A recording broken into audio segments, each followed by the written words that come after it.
ይህንን ቪዲዮ ከማየታችሁ በፊት በጣም የሚጠቅማችሁ ነገር ልንገራችሁ። በጣም ብዙ ሰዎች ከአቅማቸው በታች ማድረግ ከሚችሉት አቅማቸው በታች ይኖራሉ። ጓደኛ፣ የሰፈር ሰው፣ አካባቢው በእነሱ ላይ ተጽዕኖ ባመጣው በዛው ልክ ይኖራሉ። እውነተኛ አቅማቸውን ሳይጠቀሙ ማድረግ የሚችሉትን ነገር ሳያደርጉ ከፈጣሪ ዘንድ የተቀበሉትን ትልቁን አቅማቸውን ውስጣቸው ላይ ያለውን እውነተኛ አቅማቸውን ሳይጠቀሙ በአካባቢውና በሰዎች ተጽዕኖ ስር ሆነው ይኖራሉ። እውነተኛ አቅማቸው ግን ከዛ በላይ ማድረግ የሚችል ነው። በዚህ ቪዲዮ የሚነግራችሁ ታሪክ ይህንን እውነተኛ አቅማችሁን ውስጣችሁ ላይ ያለውን ትልቁን ኃይል እንድትጠቀሙ የሚያደርጋችሁን አይናችሁን የሚገልጥላችሁን ታሪክ ነግራችኋለሁ። በእርግጠኝነት ይሄንን ቪዲዮ እስከመጨረሻ ካያችሁ በጣም እንደሚጠቅማችሁ አይናችሁን እንደሚከፍት በጣም እርግጠኛ ነኝ። ይህን ቪዲዮ እስከመጨረሻ ማየት እንዳትረሱ። እንዲሁም ደግሞ ለዚህ ለጆን ኢምፓየር ዩቲዩብ ቻናል አዲስ ከሆናችሁ ሰብስክራይብ በማድረግ ቤተሰብ ሁኑ። እንደኔ ከምንም ተነስታችሁ ትልቅ መሆን እንደምትችሉ፣ ሰክሰስፉል መሆን እንደምትችሉ፣ ማደግ እንደምትችሉ የምታምኑት ሁላችሁም ሰብስክራይብ በማድረግ ቤተሰብ ሁኑ። ቪዲዮንም ደግሞ ስለምትወዱት ላይክ በማድረግ ጀምሩ። ለብዙ ሰዎች ይህ ቪዲዮ ስለሚጠቅማቸው ሼር በማድረግ ለብዙ ሰዎች እንዲደርስላቸው አድርጉ። ወደ ቪዲዮ እንሂድ። ታሪኩ እንደዚህ ነው። ከዕለታት አንድ ቀን አንድ አርሶ አደር ገበሬ ወደ ጫካ ይሄዳል። ወደ ጫካ በሚሄድበት ጊዜ አንዲት ንስር እንቁላል እየጣለች ያያታል። ከዛ በኋላ ንስሯ ከሄደች በኋላ ይህ አርሶ አደር ያንን እንቁላል ይወስድና ምን ላድርግ ብሎ ያስባል። ብቻ ቤት ውስጥ ብዙ ዶሮዎች ስለነበሩለት ያንን እንቁላል ይዞ ወደ ቤት ይመጣል። ወደ ቤት ካመጣ በኋላ ያንን እንቁላል አንዲት ዶሮ የምትፈለፍል ዶሮ ነበረችና ከሷ ከዶሮዋ ስር ያደርጋል። እና እንደዚህ ካደረገ በኋላ ከብዙ ጊዜ በኋላ ሌሎች ዶሮዎች ሲፈለፈሉ ንስር እንቁላልም ይፈለፈላል ማለት ነው። እና ከተፈለፈለ በኋላ አንዲት ጩጬ ትንሽዬ ንስር ሆና ትወጣለች። ከዛ በኋላ ይሄ ንስር ከሌሎች ዶሮዎች ጋር አንድ ላይ በመሆን ያድጋል። ይሄ ንስር አንድ ላይ ከዶሮዎች ጋር የዘውሬ ትላትል ይበላል፣ ጓሮ፣ የሞቱ ነገሮችን ብቻ ከዶሮዎች ጋር እንደ ዶሮዎች እያሰበ እንደ ዶሮዎች አክት እያደረገ ዶሮዎች የሚሆኑትን ነገር እየሆነ እንደዛ ሆኖ ይሄ ንስር ያድጋል። ከብዙ ጊዜ በኋላ እንደዚህ እያደገ ይህንን አካባቢ የዶሮዎችን አጠቃላይ ባህሪ ተላምዶ እያደገ ከቆየ በኋላ የሆነ ጊዜ አንድ እንግዳ ነገር በሱ ላይ በዛ በንስሩ ላይ ይከሰታል። የሆነ ጊዜ ከሰዓት ላይ ቀና ብሎ ወደ ላይ ሲያይ በሰማይ ላይ ንስሮች በጣም ሲበሩ ያያል። ንስሮች በሰማይ ላይ በጣም ክንፍ አውጥቶ ይበራሉ። በጣም ወደ ላይ ሩቅ ናቸው፣ በጣም ይበራሉ። ከደመና በላይ ነው የሚበሩት። ያይና ያንን ነገር ምን ይሆናል? እኔ እንደዚህ ብበር ብሎ ይመኛል። እና እንደዚህ ብበር ብሎ ስመኝ እንደዚህ ሲያወራ እነዚህ ዶሮዎች አጠገብ ላይ የነበሩት ሰምቶ ምን ይላሉ?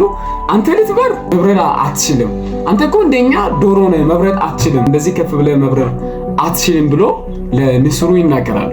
ከዛ በኋላ ንስሩም እነሱ ያሉትን ነገር ያምናል። እየተሳለቁ እየሳቁ ነበር እንደዛ ያሉት ማለት ነውና ከዛ በኋላ እንደዚህ ያሉትን ነገር ንስሩ አመነ።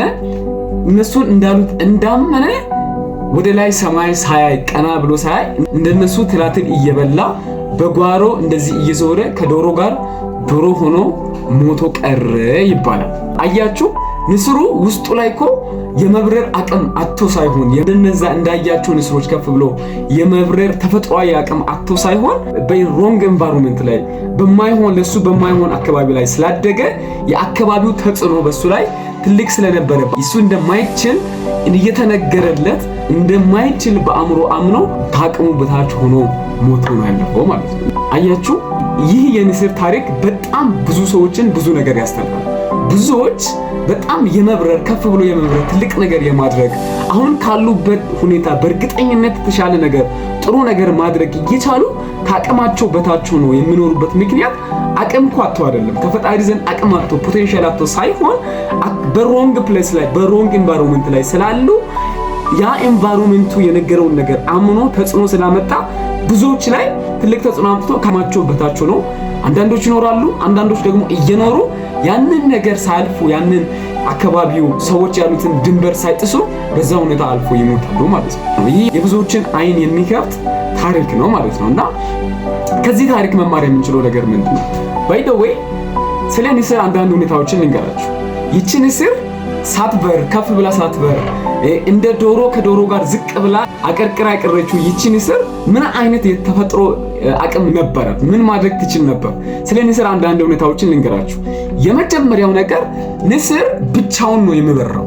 ማለት ንስር ከነ ቁራ ጋር ከነ እርግብ ጋር ከሌሎች ከነ ጥንባንሳ ጋር እኩል አይደለም የሚበረው። ንስር የሚበረው ከንስር ጋር ነው። በጣም ከፍ ብሎ በብዙ ርቀት ወደ ላይ ከፍ ብሎ ነው የሚበረው። ሌላው ደግሞ ምንድነው ንስር ከሰው ከ8 እስከ 10 እጥፍ በላይ አርቆ ዲቴል ሩቅ ላይ ያለው ነገር የማየት አቅም አለው። 10 እና 8 እጥፍ አሰባችሁ ሰው ማየት ከሚችለው በ10 እና በ8 እጥፍ አርቆ ዲቴል ያለንን ነገር ዲቴል አይቶ ከላይ ወደ ታች አይቶ ያንን ነገር የማደን ፖቴንሻል አለው። ይህ ብቻ አይደለም፣ ንስሮች በማዕበል ወጀብ ይወዳሉ። ማለት በጣም ዝናብ ሲዘንብ ወጀብ ማዕበል ሲመጣ ሌሎች አዋፋት ወደ ቤታቸው ሲገቡ ንስር ያንን ማዕበል ያንን ከባዱን ስቶርም አልፎ ደመና በላይ ሆኖ ነው የሚበረው። ማለት ያ ፈተና ያ ማዕበል ንስር እንዲሸንፍ አያደርግም።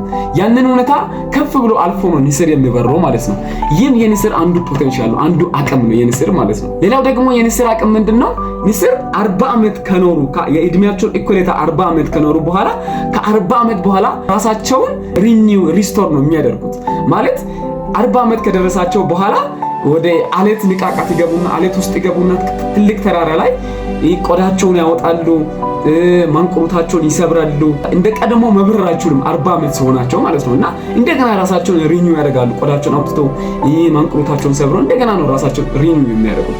ከዛ እዛ ውስጥ ራሳቸውን እንደገና ሪኒው በጣም በከባድ ህመም ውስጥ ራሳቸውን እንደገና ሪኒው ካደረጉ በኋላ ሪስቶርድ ከሆኑ በኋላ እንደገና 40 ዓመት በኃይል ነው የሚኖሩት ማለት ነው። እንደዛው እንደ ልጅነታቸው እየበረሩ ነው የሚኖሩት። እና ይሄ ከብዙ ጥቂቱ የንስር አቅም ነው፣ ፖቴንሻል ነው፣ የተፈጥሮ አቅማቸው ነው ማለት ነው። አያችሁ ከዚህ አቅም በታች ነው ይህ ንስር እየኖረው ከዶሮዎች ጋር አንድ አይነት ሜንታሊቲ አንድ አይነት አስተሳሰብ ይዞ ከነዚህ ጋር ዝቅ ብሎ አቀርቅሮ ነው ኖሮ ያለፈው ማለት ነው። አቅም አጥቶ እኮ አይደለም፣ ሌሎች ንስሮች የሚያደርጉትን ማድረግ አቅቶት አይደለም። ነገር ግን እያለው የአካባቢው ተጽዕኖ የሌሎች ዶሮዎች ተጽዕኖ ነው እንደዚህ ሆኖ እንዲያልፍ ያደረገው ማለት ነው። ይህ የብዙዎች ታሪክ ነው። ቅድም እንዳልኳችሁ ብዙዎች አቅም አለን፣ ብዙዎች ፖቴንሻል አለን። ነገር ግን አልችልም፣ እንዴት በዚህ ትምህርት ቤት ተመረ፣ እንዴት በዚህ ሁኔታ አልፈ፣ በዚህ ዲግሪ ይሄንን ነገር ተመረ፣ እንዴት ከኛ ቤተሰብ እንደዚህ አይነት ነገር ሊሆን ይቻላል? አይቻልም፣ እኔ አልችልም፣ አቅም የለኝም በማለት ብዙዎች ናቸው ከአቅማቸው በታች ሆነው የሚያልፉት ማለት ነው። ዛሬ አይኖቻችን እንዲገለጥ ፈልጋለሁ። አሁን ካላችሁበት ሁኔታ በላይ መሄድ ትችላላችሁ። እናንተ ውስጥ ያለው አቅም ይሄ ብቻ አይደለም፣ ብዙ ነገር ማድረግ ትችላላችሁ። አይናችሁን ገለጡ፣ ወደ ውስጣችሁ አድምጡ። ፈጣሪ የሰጣችሁ አቅም ይሄ ብቻ አይደለም፣ ከዚህ በላይ ማድረግ የምትችሉበትን አቅም ፈጣሪ ሰጥቷችኋል። የኔ አቅም ምንድነው? እኔ ምንድነው ማድረግ የምችለው? ፈጣሪ ለኔ የሰጠኝ ምንድነው? ምን እንዳደርግ ነው የተፈጠርኩኝ ብላችሁ ራሳችሁን ማድመጥ አለባችሁ ማለት ነው። ራሳችንን ካላደመጥን፣ እውነተኛ ፈጣሪ የሰጠንን አቅም ካልተጠቀምን፣ ምንድነው ብለን ካልጠየቅን፣ አካባቢው በእኛ ላይ ተጽዕኖ ባመጣው ልክ ከኖርን ካለፍን፣ ጓደኞቻችን ያሉንን እውነት ነው ብለን ከተቀበልን እንደዛ ሆነን እንደ ዶሮዋ ዝቅ ብለን ኖረን ከፍ ብለን ሳንበር እናልፋለን ማለት ነው። ስለዚህ አሁንም አልመሸም። ራሳችንን ማድመጥ፣ ራሳችን ጊዜ መስጠት፣ ምንድነው ማድረግ የሚችለው? ምንድነው ለኔ የሚሳካልኝ? ምንድነው ለኔ የሚሆንልኝ? ስጦታዬ ምንድነው ታለንት ሊሆንኩበት ነገር ብለን ራሳችንን አድምጠን እንደ ንስር መብረር እንችላለን ማለት ነው። ይህ ታሪክ ብዙዎቻችሁ እንደጠቀማችሁ ተስፋ አደርጋለሁ። ከአቅማችሁ በታች እንዳትኖሩ፣ አቅማችንን ሳንጠቀም መኖር ብቻ አይደለም፣ እድሜያችንን ራሱ ብዙ ሳንጠቀም ማለፍ የለበትም። አርጅተን መጠቀም የለብንም። ገና እርሊ ያንግ ሆነን እያለን ነው ራሳችን እውነተኛ አቅማችንን አውቀን በዛ ነገር ላይ ለፍተን ራሳችን መቀየር አለብን ማለት ነው። ለዛሬ ያለኝ መልእክት ይሄ ነው። ራሳችንን እናድምጥ፣ ውስጣችንን እናድምጥ። ምንድነው የምችለው እንበል እና እንደ ንስር ከፍ ብለን መብረር እንችላለን። እንደ ንስር ከፍ ብሎ መብረር ማለት ለንስር ያለው ፖቴንሻል ከፍ ብሎ መብረር ነው። ልክ እንደዛ እኛም የተሰጠን የሆነ ፖቴንሻል አለን፣ የራሳችን አቅም አለ። ስለዚህ አካባቢው ባደረገው ተጽዕኖ አትችሉም በተባልንበት በዛ እውነትም እንኳን አልችልም ብለን መቅረት መሞት የለብንም።